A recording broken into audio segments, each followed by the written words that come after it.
hablaremos a propósito de la esquizofrenia. En algún momento creo que en sí el mes pasado, José Luis, alguien nos hacía la petición de que hablásemos al respecto. Y bueno, siempre tenemos en cuenta todas tus observaciones, siempre que nos piden algún tema, con muchísimo gusto lo desarrollamos. Además es un tema extenso e interesante.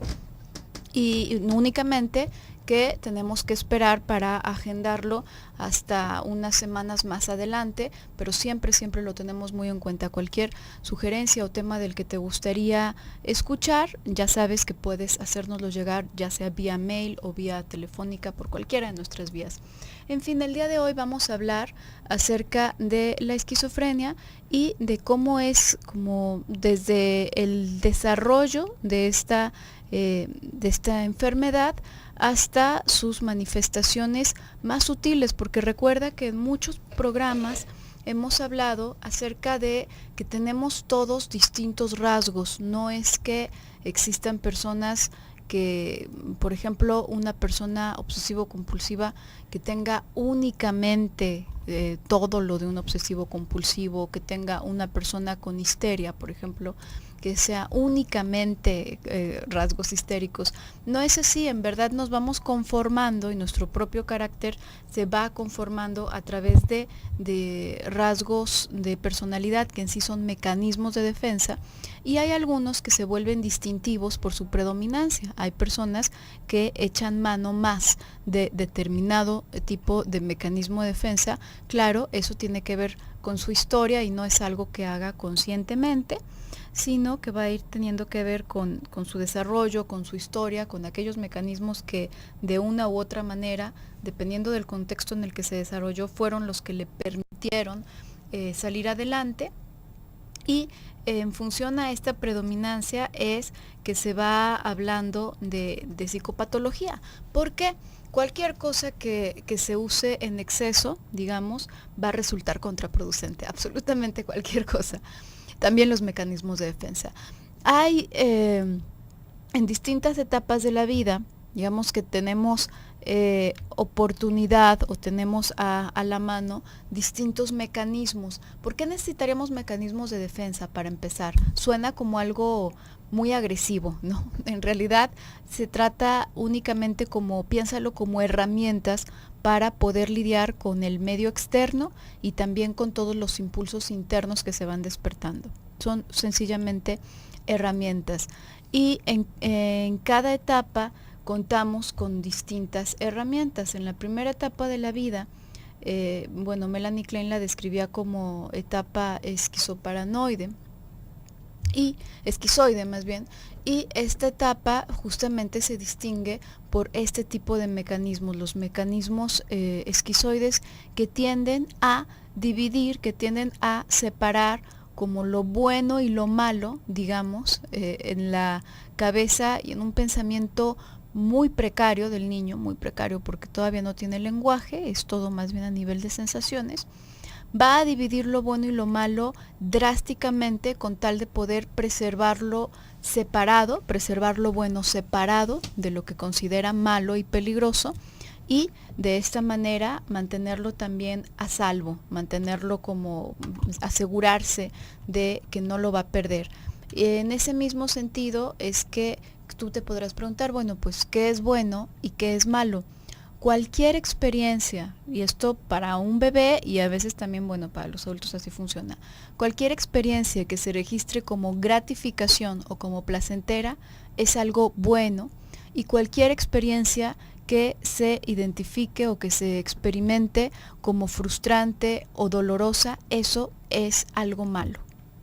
Y también es curioso, ¿no? Y por eso fue que decidimos darle tanto espacio a este tema de la esquizofrenia, porque muchas veces escuchamos esquizofrenia y nos imaginamos como que ya es el punto más alto de gravedad, ¿no? Podríamos pensar que alguien ya que se escribe como esquizofrénico ya no podría estar peor en su salud mental de repente, ¿no? Así como si fuera, como últimamente se ha intentado utilizar la palabra de bipolar, ¿no? Es que es bipolar, ¿no? Es una enfermedad gravísima, o tiene un trastorno límite, es una enfermedad gravísima al respecto, ¿no? La esquizofrenia también va teniendo como esta característica en el nombre, en el cual es casi como si nos estuvieran diagnosticando algo terminal, ¿no? Y aparte, cuando ya hablamos de esquizofrenia, por lo general tiene que ver alrededor de como de una mirada psiquiátrica, ¿no? Ya cuando hablamos de un esquizofrénico, inmediatamente, ¿qué es lo que le viene a usted a la cabeza, ¿no? Muchas veces pensamos en estas personas que ya hablan solas, que ya están dementes totalmente, ¿no? O de repente, como nos lo van pintando en las películas, con alucinaciones gravísimas. Pensaba en esta película, Gaby, de Una mente hermosa, del profesor de la universidad, que tenía, bueno, en la película lo ponen, ¿no? Como que todo un delirio y unas alucinaciones complejísimas, en donde había espías, donde había soldados, había personajes muy característicos, había como una tormenta realmente dentro de esa cabeza que simplemente no le permitía vivir en el mismo mundo que los demás, ¿no? O que esto, por ejemplo, también lo podía hacer que se despegara del mundo real. Y hay una escena, tal vez usted la vio, con Russell Crowe, en donde dentro del mismo delirio, el hombre deja a la niña en la bañera con la llave abierta, y la niña pues casi se ahoga, ¿no? Es así como, es una cosa gravísima, porque pueden suceder ese tipo de cosas. O también escuchamos de las noticias, ¿no? Una persona en plena psicosis, esquizofrenia, asesinó a sus hijos. Entonces, todos los medios nos van dando material para pensar que al momento de que hablamos de este tipo de enfermedades, cuando hablamos de psicosis, que psicosis y esquizofrenia están, digamos, en el mismo sector, digamos, de las enfermedades mentales, de la salud mental tal cual, pensamos que ya es algo gravísimo. Y así como tú ya lo vas señalando, Gaby, hay rasgos, hay intensidades en la enfermedad, hay funcionamiento esquizofrénico, psicótico, y esto nos va a dar un abanico enorme en todo lo que tiene que ver con la peculiaridad de la enfermedad que nosotros o nuestro familiar tenemos, ¿no? Porque vamos a estar hablando justamente qué pasa también con los familiares, ¿no? ¿Qué pasa cuando tenemos un familiar así? Porque inmediatamente, así como le digo, suena algo lisiante, suena algo que va a ser una persona que nunca jamás en su vida va a poderse valer por sí misma, una persona que hasta dentro de este mismo cuadro a veces podemos pensar que tienen algún tipo de retraso mental, ¿no? Que no pueden con nada, que no pueden aprender, que no pueden hacer realmente nada, que prácticamente se hace una sentencia como si fueran a hacer un mueble. En sí pasaba algo muy curioso en Argentina. Recuerdo que en algún momento una maestra lo platicaba, como este tipo de familiares morían los padres o los cuidadores, y pues todavía quedaban jóvenes, todavía quedaban con mucho tiempo de vida, y había casas que se vendían con todo y la persona, o sea, no como que se vendiera la persona, ¿sí ves? Sino que si uno adquiría una propiedad, también adquiría la responsabilidad de esa persona hasta el fin natural de su vida. Entonces, esto da realmente un enfoque terrorífico cada que escuchamos esta enfermedad, cada que escuchamos de este tipo de padecimiento, porque nos imaginamos que es algo que nos va a desgraciar la vida, tanto a las personas que estamos a cargo de estas personas, que también pueden estar sufriendo la enfermedad, o hasta para la misma persona, como es, digamos, la sentencia de que nunca va a poder llevar una vida normal. Y por supuesto que esto tiene variantes y esto tiene muchísimas cosas y complejizaciones que no es tal cual como nosotros no lo esperamos. Pero bueno, justamente de eso vamos a hablar, así que no cambie de sintonía. Nosotros vamos a ir a un pequeño bloque comercial y en un momento regresamos.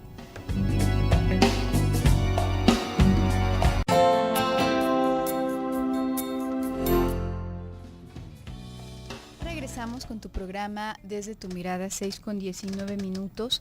Estamos el día de hoy hablando acerca de la esquizofrenia, y tú ibas hablando, José Luis, en el bloque pasado, de cómo puede sonar de repente como algo ya de entrada muy alarmante. Lamentablemente, hay ocasiones en las que determinado tipo de lenguaje se comienza a volver parte de así como un lenguaje común, y por supuesto sufre de sus deformaciones, de grandes deformaciones normalmente.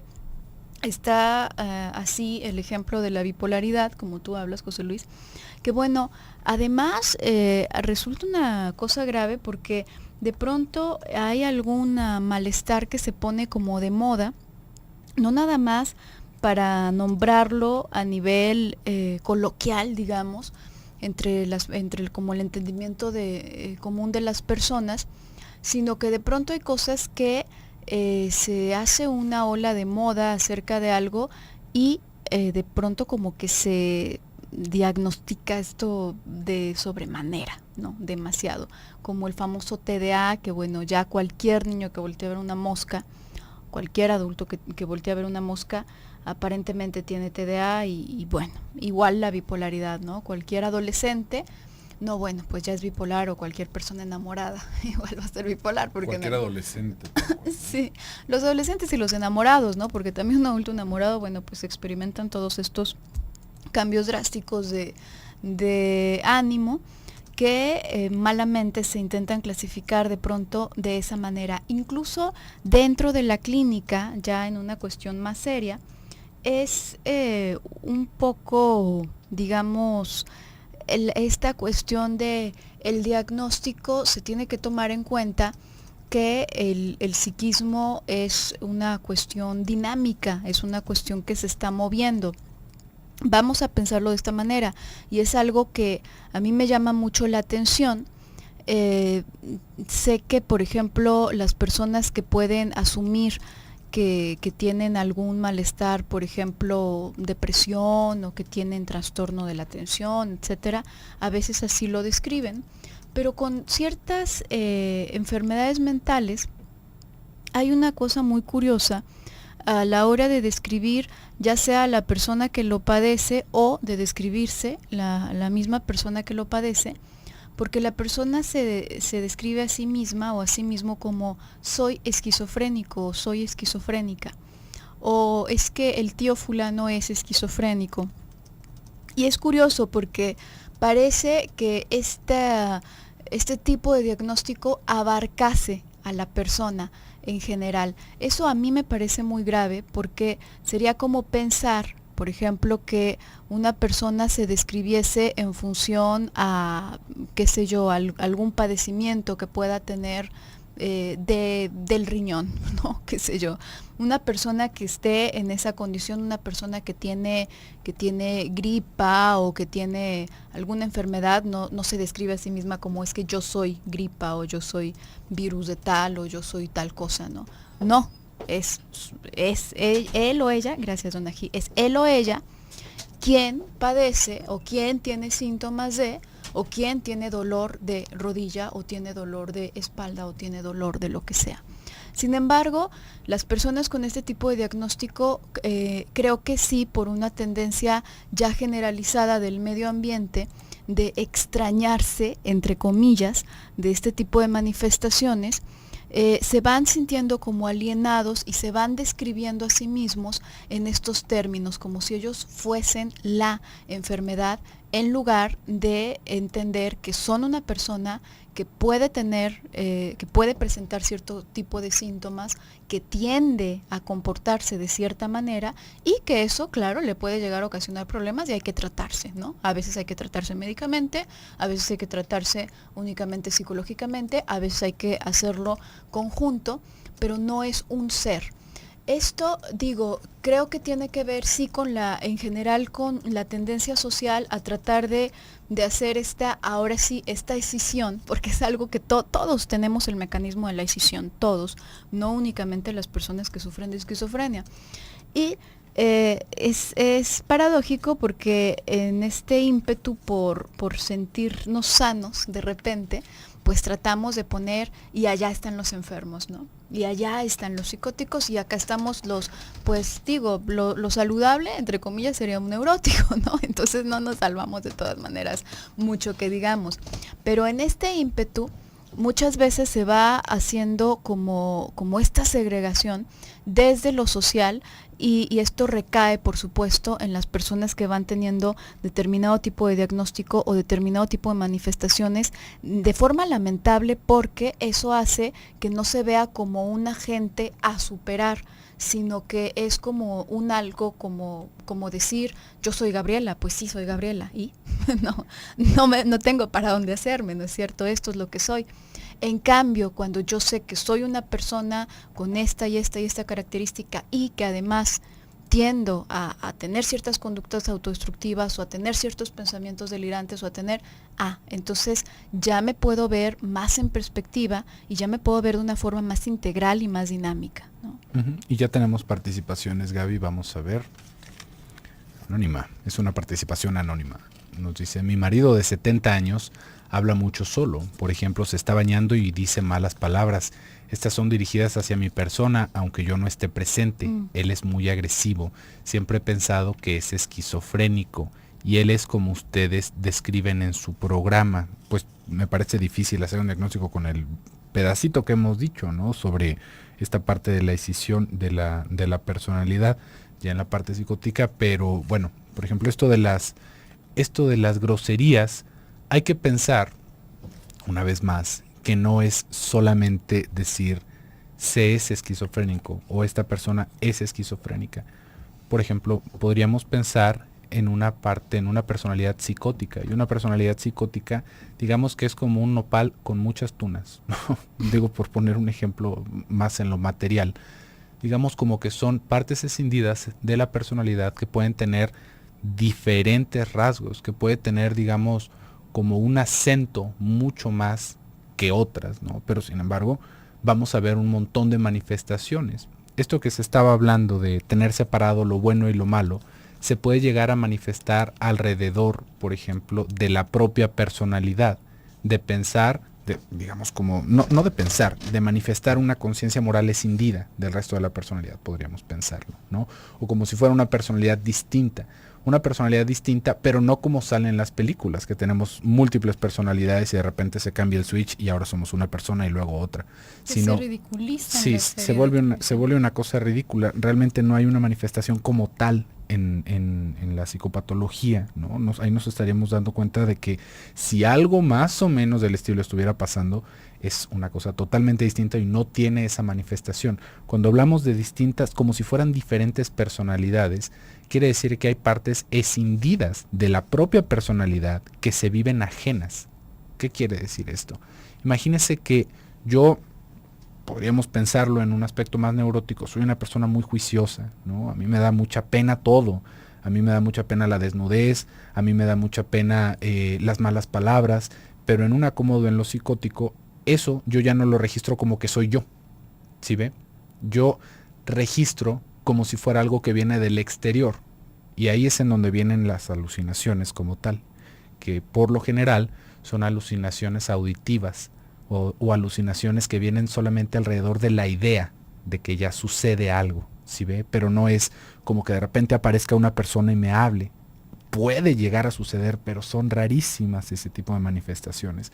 Entonces, esta parte de mi personalidad que se vive escindida, me va a aparecer en mi conciencia como si fueran voces que me dicen que todo lo que estoy haciendo está mal, que todo lo que estoy haciendo está mal, todo está mal, no hagas eso, eres un cochino, eres un puerco, estás haciendo tal y cual, y se siente como algo del exterior, ¿sí ve? ¿Esto por qué?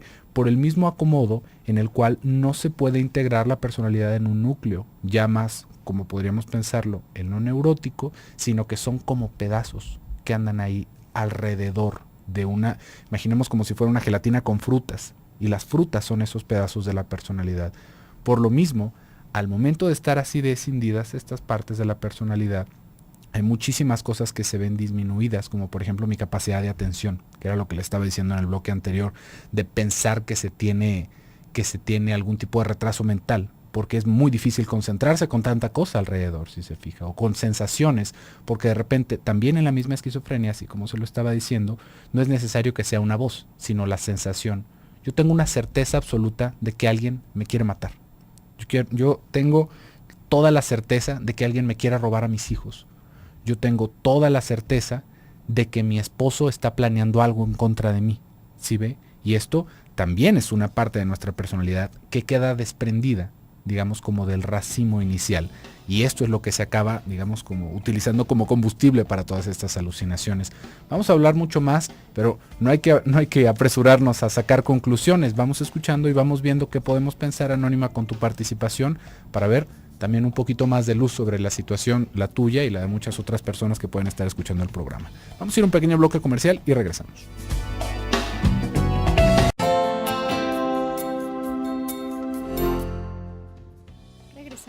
programa Desde tu mirada, 6:34. Estamos hablando el día de hoy acerca de la esquizofrenia. Tenemos esta participación que nos llegó el bloque pasado de Anónima, quien nos comparte que su marido, de 70 años, habla solo, por ejemplo, al bañarse, dice malas palabras dirigidas hacia ella, dice, aunque ella misma no esté presente, que es muy agresivo y siempre ha pensado que padece esquizofrenia. Fíjate, Anónima, aquí hay algo interesante de pensar. Definitivamente manifestaciones como este soliloquio, además con toda esta agresividad, ¿no? Digamos, parte de estos rasgos pueden presentarse incluso en cosas tan sencillas como cuando, me imagino que a muchas personas les ha sucedido, el estar leyendo algo, algún libro, lo que sea, y de pronto no te queda claro algo de lo que estás leyendo y lo empiezas a leer en voz alta. Habrá personas que les llegue a suceder eso, o que así acostumbren a hacer el estudio o la lectura. Y esto es un rasgo que proviene de la misma raíz, porque finalmente es literalmente un hablarte a ti mismo. Tú, cuando estás pensando, no estás pensando de la misma manera en la que expresas tus pensamientos a las otras personas. Cuando tú me expresas un pensamiento a mí, lo estructuras en forma de oración y para una persona externa, va dirigido a alguien afuera, entonces ya va codificado de cierta manera en forma de diálogo. Cuando tú piensas, cuando tú sabes, por ejemplo, recuerdas que tienes que pasar a recoger X cosa que encargaste, qué sé yo, en el supermercado, normalmente no piensas, fulanita de tal, recuerda que tienes que pasar a recoger tal cosa que dejaste encargada en el supermercado. No lo piensas de esa manera, sino que te viene, imagínatelo como un flashazo, sencillamente lo sabes en ese momento.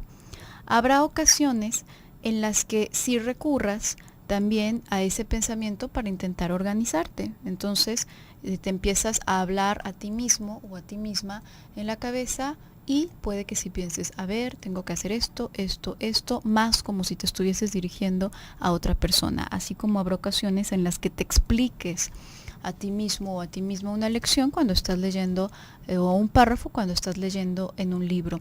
Como te podrás dar cuenta, esto no es algo destructivo per se, esto no es algo malo, esto es una herramienta de la que nosotros nos podemos valer como cualquier otro mecanismo que tenemos y que puede llegar a ser muy funcional.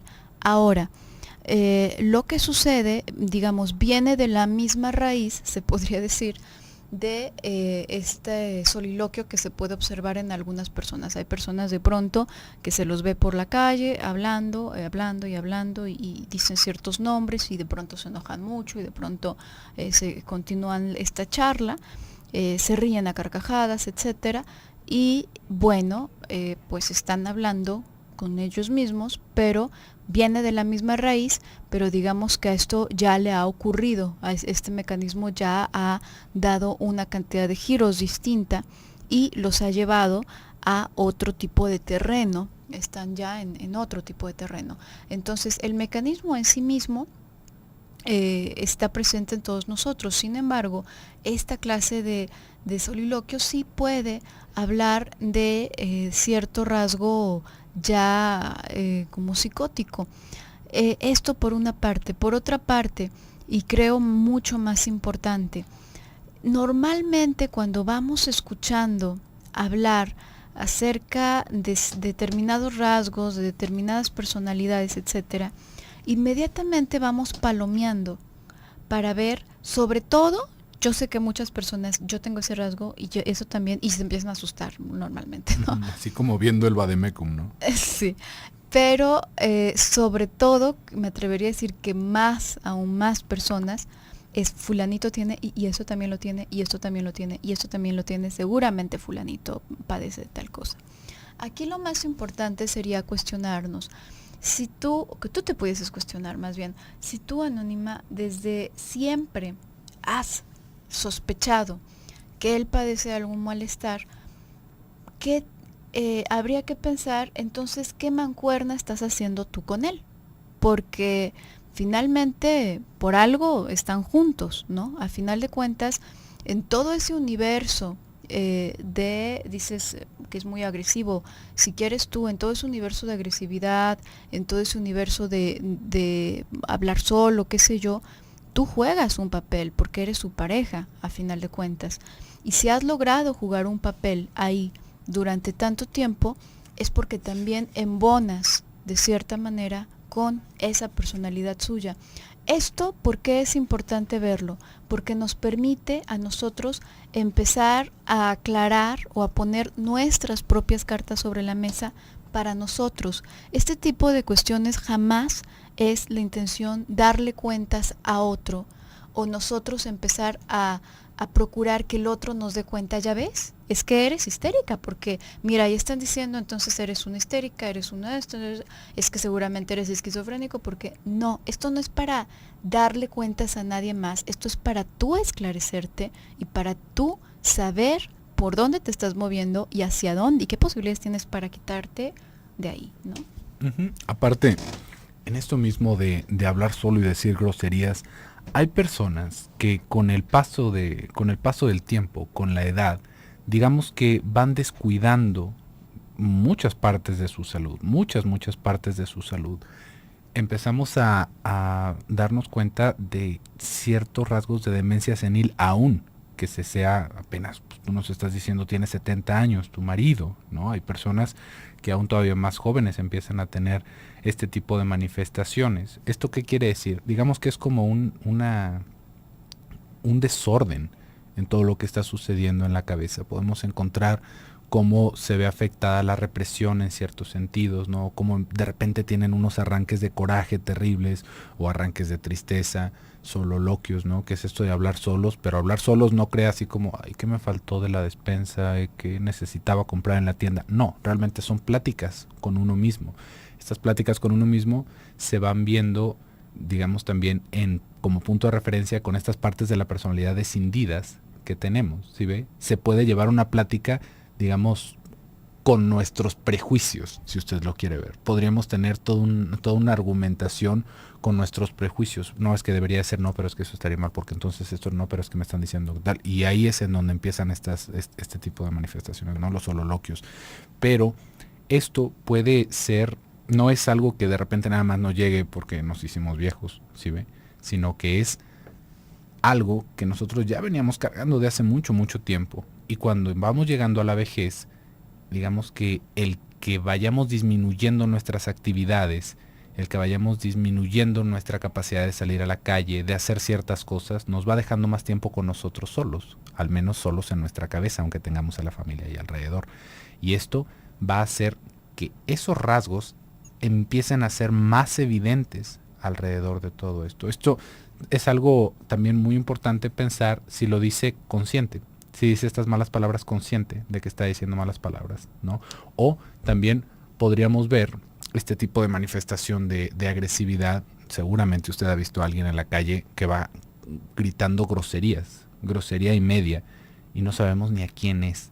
O de repente con alguna pancarta, pero es así como algo a veces que ni se entiende muy bien, ¿no? Sino que es como una descarga de coraje y groserías y esto y lo otro, y es que tal y tal y tal y tal, y de repente gritan.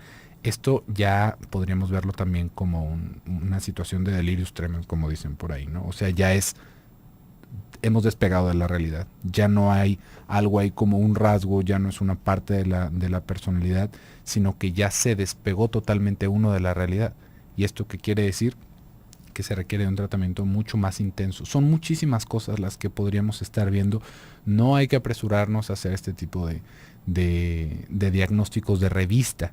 Si ve de revista, ¿a qué me refiero? De repente vemos en el artículo de la revista, ¿no? Si tú te sientes así, así, así, estás deprimido, ¿no? Si tú te sientes así, si tu hijo tiene así, así, es autista o es un niño índigo, cualquier cantidad de cosas que sacan en las revistas o de repente a veces en el radio lo escuchamos, sino más que nada como si fuera una cierta señal como para que nosotros empecemos a hacer algo, ¿sí ve? Algo está mal, hay algo que está mal, y eso es lo que hasta ahí deberíamos de llegar, ¿sí ve? No hay que hacernos psicólogos de repente. algo está mal y tal vez requiera de ayuda, ¿sí ve? No porque sea, es que me trata así de mal porque seguramente él es así. No, si algo le está pasando así a una persona cercana a nosotros, hay que entenderlo como que es muy seguro que necesite ayuda y empezar a buscar o hacerle entender que hay algo que le está pasando, que se ve que lo tiene mal. Y no nada más por lo que me molesta a mí que me haga, sino porque es algo que aparte se puede agravar muchísimo más. Vamos a ir a un pequeño bloque comercial, en un momentito regresamos.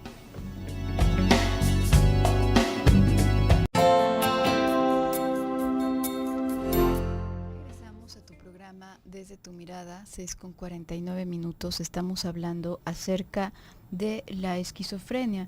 Y bueno, hace unos cuantos bloques, iba comentando cómo este tipo de malestares, así como muchos otros, pueden llegar a sonar tan contundentes que gran parte de la sociedad lo va como caracterizando como si las personas se convirtiesen en algo distinto al momento de padecerlo, y se les describe como la enfermedad. Asimismo, la persona puede llegar a describirse de esa misma manera. Comentaba, por una parte sí, por esta tendencia social como de intentar desembarazarse de aquello que nos angustia. Entonces sería como de esta raya para allá está lo enfermo, y de esta raya para acá lo saludable, cosa que realmente no sucede de esa manera. Y también hay una cuestión importante, más peligrosa, digamos, para el individuo, que tiene que ver con que la persona se vaya identificando a sí mismo o a sí misma a través exclusivamente de la enfermedad. Cuando estamos ante este tipo de trastornos, que son trastornos que ya están en el terreno de la psicosis, hay una falla, digamos, en la identidad de la persona, no en cuanto a género, no de una manera como lo podríamos ver en un adolescente, por ejemplo, que apenas va creando su identidad, sino a un nivel más básico. Digamos que una persona que tiene este tipo de padecimiento no se ha alcanzado a distinguir, no ha alcanzado a marcar la línea en donde termina él o ella y empieza el mundo de afuera. Esta línea divisoria está muy difusa. ¿Por qué? Tendremos mucho tiempo para asimilar el porqué, para explicar el porqué. Tenemos muchos días para hablar de esto. Tiene que ver con el desarrollo y tiene que ver con una relación fusional con los cuidadores en los primeros momentos de vida, en donde no se alcanza tampoco a hacer saber al niño o a la niña que son un individuo que existe en el mundo y que son un individuo como separado del resto de los hermanos, de los padres en sí mismo y bueno, de el ambiente, ¿no? Sin embargo, esta ausencia hace que existe también como una dificultad para definirse a sí mismos, no en una cuestión existencial, adolescentil, de no sé qué siento realmente o no sé, sino en una cuestión esencial, en una cuestión verdadera, de pronto llegar a dudar verdaderamente qué son, quién son, o si son de este planeta, o si los pensamientos que tienen provienen de su propia cabeza o provienen de un programa de televisión o provienen de algún objeto externo, ¿sí? Así es de borrosa como puede llegar a presentarse, no en todos los casos de esquizofrenia, pero sí en muchos, dependiendo del grado, por supuesto. Y esto le va a generar a la persona una dificultad para distinguirse a sí mismo o a sí misma. Así como tú puedes decir muy seguro de ti mismo, yo soy fulanito de tal y soy bueno para esto, soy malo para esto y a mí me gusta tal cosa, esto no está tan definido claramente. Entonces, si yo he obtenido a través de la sociedad y a través de los médicos muchas veces un nombre que me encasilla claramente dentro de un sector, aunque sea algo que me duela o aunque sea algo pues no muy agradable, que digamos, puede llegar la persona a asirse fuertemente de su diagnóstico y no querer soltarlo. Entonces ya es como un nuevo nombre que adquieren, la esquizofrenia o la paranoia o la bipolaridad, y no lo van a soltar y se van a explicar a sí mismos que son así, que piensan distinto, que si las personas alrededor de pronto le tratan mal o que si alguna persona que están pretendiendo no les hace caso, es porque tengo este malestar, es por eso que no me quiere, es porque, claro, lo que pasa es que las personas como yo, momento, ahí es para hacer una pausa. Si las personas de alrededor te están haciendo un lado, seguramente estás haciendo algo para provocarlo. Seguramente estás haciendo algo para ahuyentarlos, que si nos vamos por la línea, a lo mejor tiene algo que ver con uno de tus mecanismos, no sé, de proyección, que les estás aventando todo tu odio y entonces asumes que ellos te odian y te persiguen, o de celotipia y entonces les persigues porque están mirando seguramente a aquella mujer y mirando seguramente también a aquella mujer. Pero si estás haciendo algo, ¿te das cuenta? No es algo que te llegue nada más como una nubecita negra, porque a veces se asume como, es que esto ya soy, seguramente es genético, ni modo, y ahora pues o así me van a tener que aceptar el mundo, o voy a tener que vivir como sin luchar por hacer ninguna modificación. No, esto es algo que nosotros vamos creando activamente día a día. Y acá hay otra cosa importante a pensar alrededor de eso, ¿no? Primero hay que darnos cuenta de lo que está sucediendo, porque cuando estamos metidos en una enfermedad de este tipo, realmente la realidad se ve totalmente diferente, ¿sí ve? No es así como, es que me vienen estas ideas de que hay gente que me está siguiendo. Es una certeza de que me están siguiendo, ¿sí ve? Por eso es que en este tipo de padecimientos es, digamos, como indispensable llevar un tratamiento psicológico, ¿sí ve? Y tal vez un apoyo psiquiátrico. Pensémoslo, muchas veces vamos hablando, ¿no? Como si fuera la peor cosa del mundo. No es que cómo voy a tener que estar yendo con un psicólogo durante tanto tiempo, porque voy a tener que estar tomando medicinas, yo no estoy enfermo. El asunto de sentirnos enfermos es algo realmente muy difícil de poder asimilar, pero fíjese cómo de repente lo podemos extrapolar a otras actividades. Una persona que es diabética, que no tiene los cuidados por su enfermedad, tiene un tiempo de vida acortado. ¿Sí ve? Si una persona se le diagnostica diabetes y no hace por cuidarse, va a tener una vida espantosa. Va a tener una vida que a final de cuentas le va a traer lesiones, le va a traer amputaciones, ceguera y muerte prematura, podríamos pensarlo, ¿no? De la misma manera todo lo que tiene que ver con el aspecto de la salud mental. Nosotros no quiere decir que porque estemos con una enfermedad de este tipo no vayamos a poder tener una vida también linda. ¿Sí ve? Claro que va a tener sus dificultades, pero también va a tener sus alegrías. Mientras nosotros estemos al pendiente de lo que nos está sucediendo, mientras busquemos una ayuda, mientras busquemos un tratamiento. Esta es la diferencia, aún dentro de un aspecto que ya es como más, digamos, menos agraviante, ¿no? Para la vida personal. Podríamos pensarlo hasta cierto punto, ¿no? En una neurosis con este tipo de cosas, es que nada me satisface, es que me siento insatisfecho con mi trabajo, tengo una vida que no me hace feliz.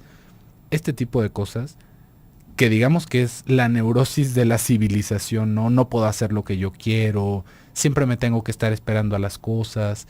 Este tipo de cosas también nos van a hacer miserable la vida si se nos empiezan a acrecentar, ¿sí ve? No hay así como decir, es que qué malo sería estar enfermo de tal cosa. Es que qué malo sería. Son aspectos distintos y en todo hay un sufrimiento involucrado. Pero ahí el punto es que nosotros hagamos algo, y eso sí se vuelve una cosa bastante complicada cuando ya estamos hablando de un aspecto psicótico de la personalidad, porque no se alcanza a entender directamente desde un principio que hay algo malo en mí. Sí se sospecha, porque de repente vemos que las otras personas como que se mueven muy distinto que nosotros. Pero para nosotros es una realidad lo que está sucediendo. Es una realidad, pero que en el momento en el que empezamos a actuar totalmente alrededor de este tipo de realidad que estamos viendo, ¿no? De esta experiencia de es que me quieren hacer daño, es que está viendo a todas las mujeres que están alrededor, es que todos los hombres le parecen más atractivos que yo y por lo tanto no la voy a dejar salir de la casa nunca.